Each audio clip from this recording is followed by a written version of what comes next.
Congressman, there's a lot of pressure on the president right now. You heard it from, I guess, a very solid representative on the left who doesn't think that this administration hears this racist argument, or the fact that there's something intrinsically wrong, that we don't, as a country, recognize this as a problem.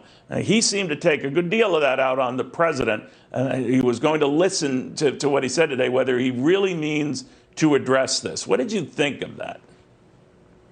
Well, I think Congressman Green is conflating a lot of interesting issues.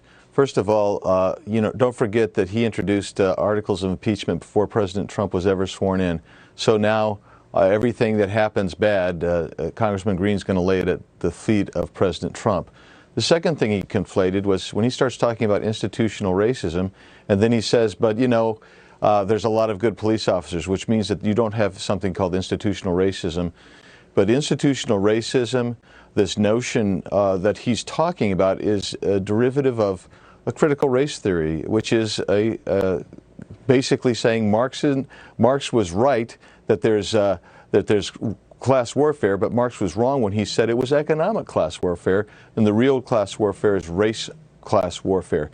And I with all due respect to Congressman Green, I think that he actually foments greater disparity, and when really what we need to be doing is talking about ways to resolve issues, as opposed to using terms like institutional racism, which indicates that if you're part of an institution, somehow you are a racist and it's inherent in you.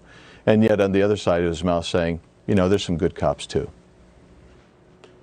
Congressman, it comes at a time, it's always difficult to be in that position. You're the President of the United States. You're trying to bring people together in the middle of this. But the President himself has come under criticism from a number of Republicans, as you know. It began, I guess, with Jim Mattis, the former defense secretary, saying that his language is very, very divisive. Then General Mark Milley, as you know, sir, the chairman of the Joint Chiefs of Staff, who apologized for what he said was his role in a Trump photo op at Lafayette Square, saying, "I should not have been there. My pressure in that moment, in that environment, created a perception of the military involved in domestic politics." What did you think of that?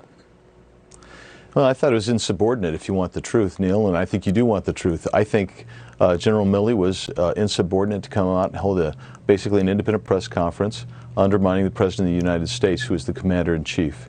If he's got a beef, he's supposed to take that directly to the Commander-in-Chief. He's not supposed to be out there trying to foment basically discord and disrespect to the Commander-in-Chief among not only Americans broadly, but in military personnel more specifically. And I was frankly... Do you think the President should fire